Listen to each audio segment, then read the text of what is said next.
열왕기하 21장 1절부터 26절 마지막 절까지입니다. 오늘 말씀은 므낫세와 아몬 두 왕에 대한 이야기인데요. 1절서부터 18절은 므낫세에 대한 이야기입니다. 근데 이 므낫세는 어제도 말씀드렸고 전에도 여러 번 언급한 것처럼 유다 역사에서 가장 악한 왕입니다. 그런데 또 오래 살았어요. 그 12세 왕이 돼가지고 55년을 통치해서 67세까지 살았어요. 우리나라 나이로 68세입니다. 그러니까 요즘으로 보면은 장수한 건 아닌데 이 11개에 나오는 왕들이 67세까지 이렇게 오래 산 사람이 많지는 않아요. 북왕국의 여로보암 2세 같은 사람이 좀 오래 살았고, 그런데 남북 이스라엘 전체에서 왕의 재임 기간은 가장 오랫동안 왕 노릇을 한 사람입니다. 북왕국까지 다 합해서.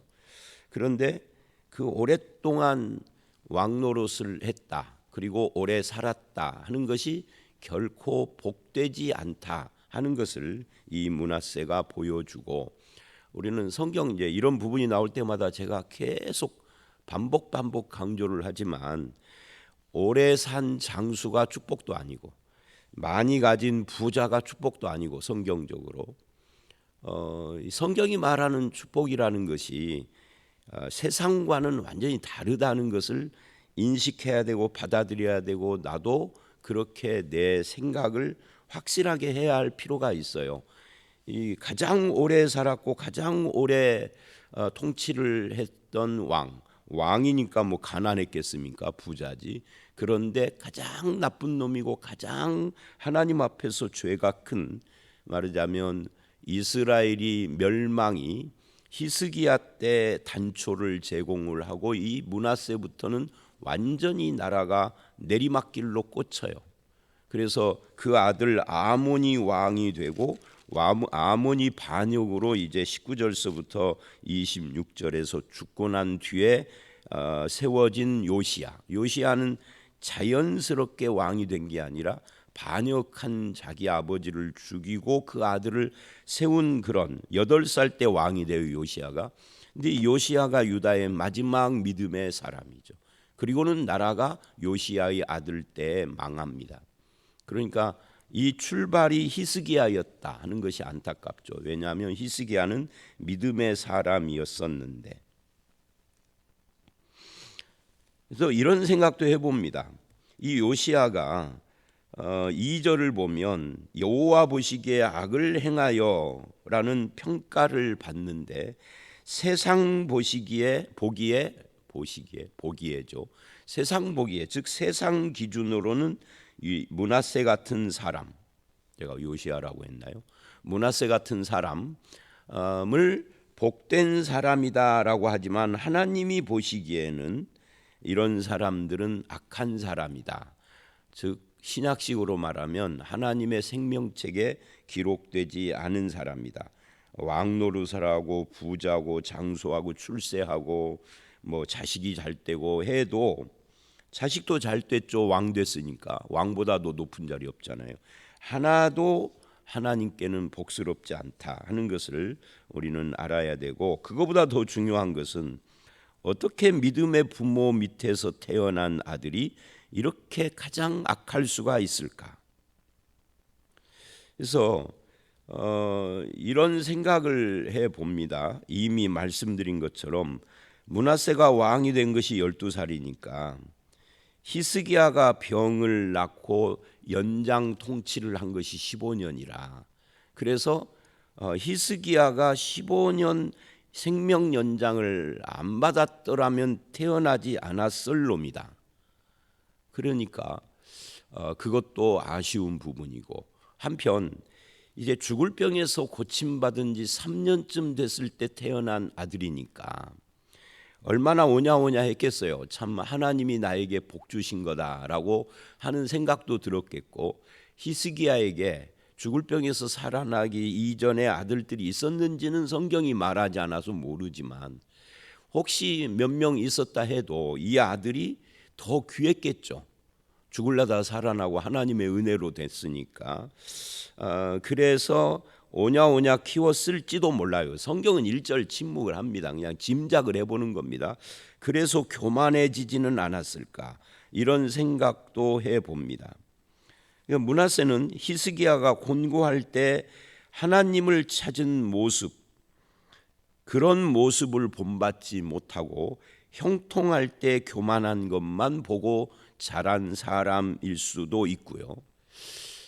마지막으로 또 생각을 해볼 것은, 아니 오늘 설교의 마지막이 아니라 이 주제에서 생각해 볼 것은 이런 생각이에요. 이제 히스기야와 므낫세 말고 그냥 인간 보편적인 현상으로 신앙은 본받고 따라가기가 참 어려운 반면 죄나 우상숭배나 신앙이 아닌 어떤 그런 그 하나님 보시기에 악한 행위들은 안 가르쳐줘도 알아서 따라간다. 그래서 불신앙의 길은 배울 필요도 없어요. 그냥 가만히 있으면 저절로 가는 것이 불신앙이에요. 근데 그 길로 가는 우리를 택해서 믿음의 사람으로 믿음의 길로 이끌어준 것은 순전히 하나님의 은혜인 거죠. 근데 므낫세는 그렇게 부모의 믿음이 아니라 부모의 악 또는 부모의 실수를 따라서 그 길로 간, 그래서 이 므낫세를 통해서 우리 인간 보편적인 현상, 믿음은 본받고 따라가기가 참 어려운 길인데 그렇지 않았다 하는 것이고요. 이제 2절서부터 9절까지는 므낫세의 악행의 내용이에요. 이것이 16절로 18절에 보충적인 악행 하고 또 이어지죠. 그러니까 세상과 세상의 악과 이방의 사상이 우리를 점령하고 우리 안방까지 들어오는 그런 것을 보여주는데, 2절 3절을 보면 뭐라고 하느냐면 자기 아버지 히스기야가 한 개혁을 전부 다 뒤엎었다라고 말을 해요. 예를 들면 제가, 우리 아들이 신학을 안 했고 목사가 아닙니다만은, 예를 들어서 우리 아들이 목사여서 이 교회를 저 다음에 이었다고 쳐보십시다. 지 아버지가 했던 목회의 모든 방법을 거꾸로 해. 그런 거고 비슷한 거죠. 그러면 이게 얼마나, 히스기야가 천국에서 이거를 보고 알았는지 그거는 모르지만, 그러나 만약에 봤다면 얼마나 속상했겠어요. 전부 다 뒤엎어요. 그래서 부모와 자식 간의 신앙이나 복 또는 무슨 저주나 죄, 이런 것들이 뭐 불신도 그렇고요, 자동적으로 대물림은 안 된다 하는 본보기인 거죠. 그래서 대물림 신앙 사상도 우리 버려야 합니다.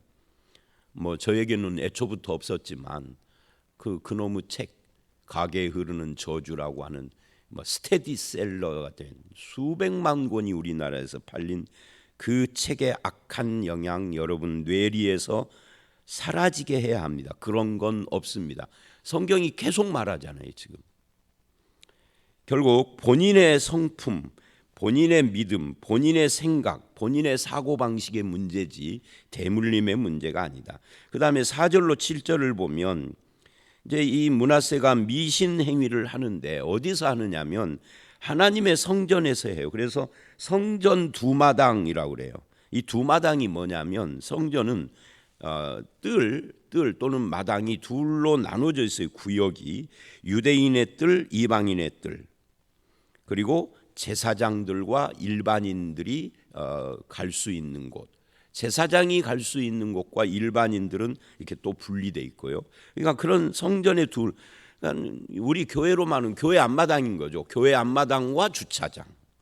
여기에다가 5절을 보면 1월 성신, 해, 달, 별들을 섬기는 제단을 쌓았고, 또 6절을 보면 자기 아들들을 불로 지나가게 하는 이 몰렉신을 섬기는 이 가장 악한 신을 섬겼고, 또 점쟁이, 뭐 사수를 하는 자, 이 신접한 자가 뭐예요?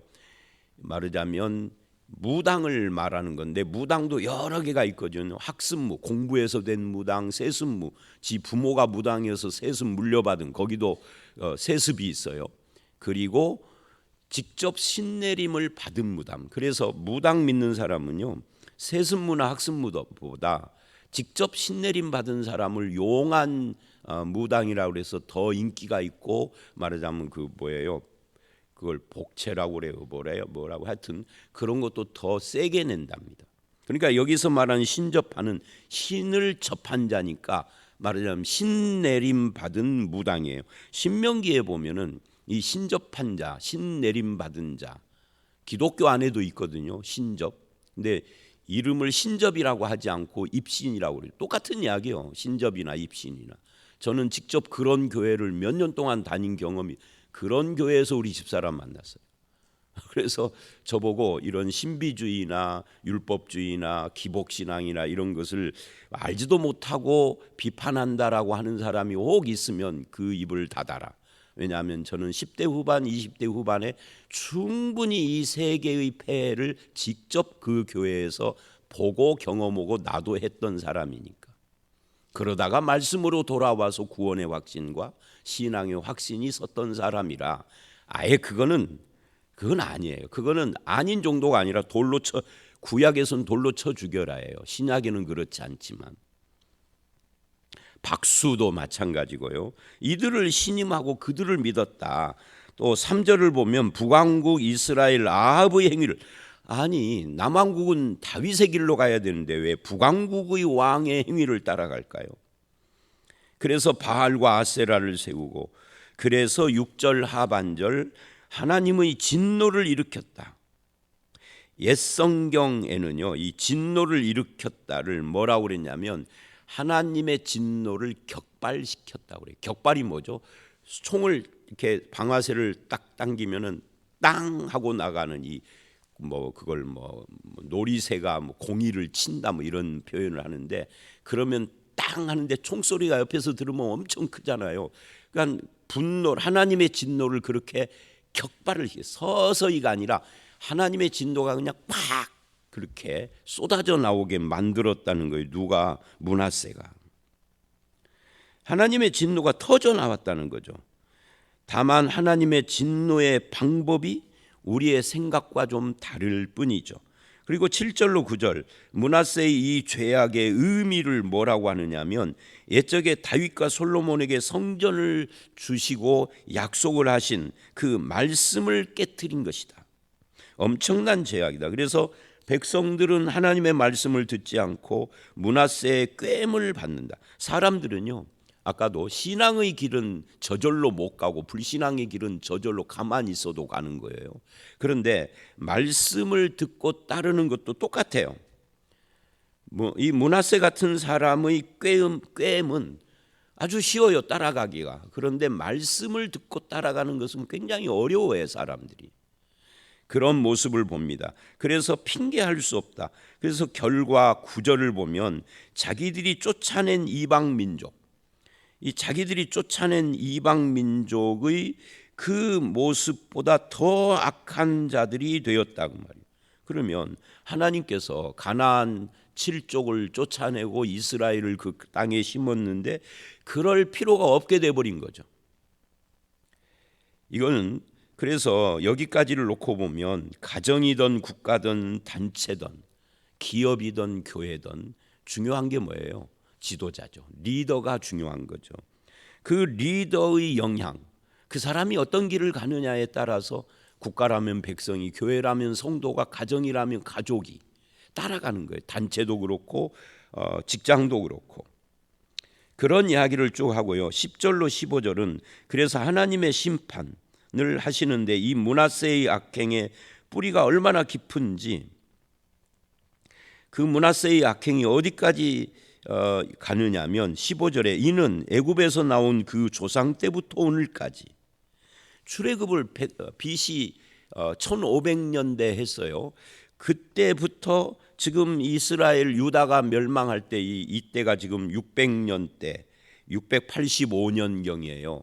이때로부터 100년도 못해서 완전 멸망을 하는데, 그러니까 거의 1000년을, 멸망까지 보면은 1000년이죠.를 이렇게 말을 해요. 여호와 보시기에 내가 보기에 악을 행하여 애굽에서 나온 때부터 오늘까지 악을 행했다. 나의 진노를 일으켰다. 격발시켰다. 그러니까요, 하나님은 아무 탈 없이 신앙으로 잘 사는 사람을 심판하신 것이 아니에요.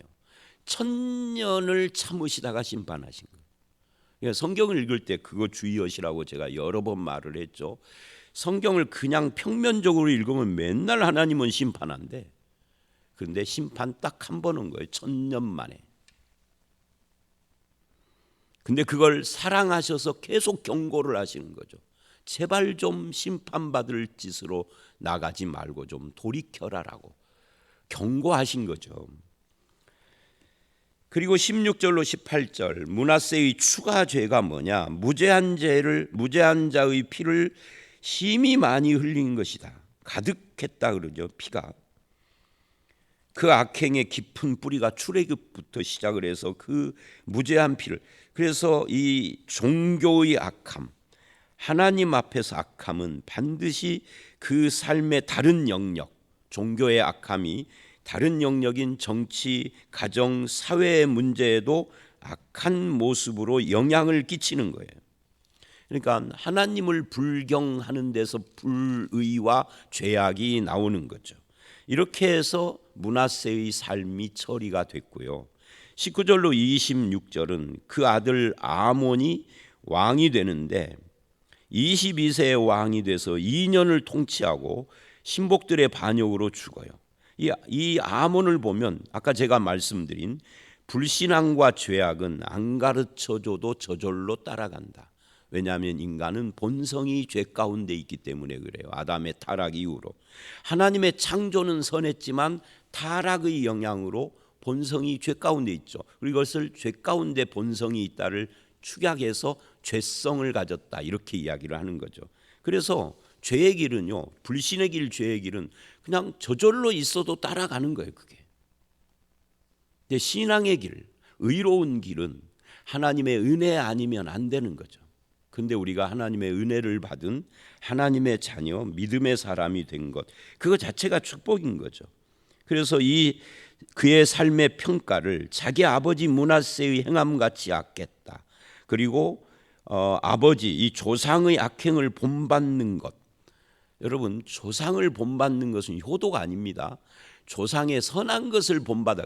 므낫세로 치면 히스기야의 믿음을 본받는 것이 효도인 거지. 조상이 악한데 그 길을 본받는 걸 효도라고 하는 것은 이상한 거예요. 악은 쉽게 전염이 되는 거죠. 그래서 이 악한 왕을 국민들이 처단을 했어요. 아몬만 악했겠어요. 그 므낫세의 악행과 그 아들까지 대를 이어 악행을 하니 국민들이 반역을 일으켰죠. 그러나 악한 왕 아몬을 처단해서 반역을 한 것은 선일까 아닐까? 글쎄요. 성경은 그것에 대하여서 뭐라고 말을 않지만 성경 특히 열왕기 상하 전체를 통해서는 악은 악으로 처리를 하신다는 원칙은 안 변해요. 하나님은 뭐라고 하죠? 선으로 악을 이겨라 그래요. 그러나 참 다행인 것은 이 아몬을 처리하고 세운 새로운 왕 요시야는 믿음의 길을 갔다 하는 것입니다. 믿음의 길을 어떻게 해서 갈 수 있을까? 8살 먹은 사람이었는데 우리나라 나이로 9살이니까 초등학교 2학년 정도인데 이제 그 이야기 어떻게 해서 믿음의 길을 갔느냐, 이게 하나님의 은혜였다 하는 것은 내일 말씀에 나오는 거죠. 자, 오늘 여기까지입니다. 제가요 새벽에 지금 다른 때하고 달리 신속하게 지금 하죠. 빨리 가야 할 곳이 생겨서 그렇습니다. 우리 함께 기도하겠습니다. 하나님, 악행이나 죄나 불신은 저절로 두어도 따라가는 것이 인간의 죄성인데 우리를 그 죄와 악행과 불신의 길을 따라가지 않고 믿음의 사람, 신앙의 길로 이끌어 주신 하나님의 은혜가 얼마나 큰가 하는 것을 알았습니다. 이제는 하나님의 은혜 따라 말씀을 순종하며 주님과 동행하며 주님이 기뻐하시는 길로 나아가는 신앙의 열매 맺는 우리 모두가 되게 하여 주시옵소서. 우리 자녀가 나의 악행이 아니라 나를 향한 하나님의 은혜를 따라서 살 수 있도록 그렇게 되어지기를 간절히 바라올 때 예수님 이름으로 기도드렸사옵나이다. 아멘.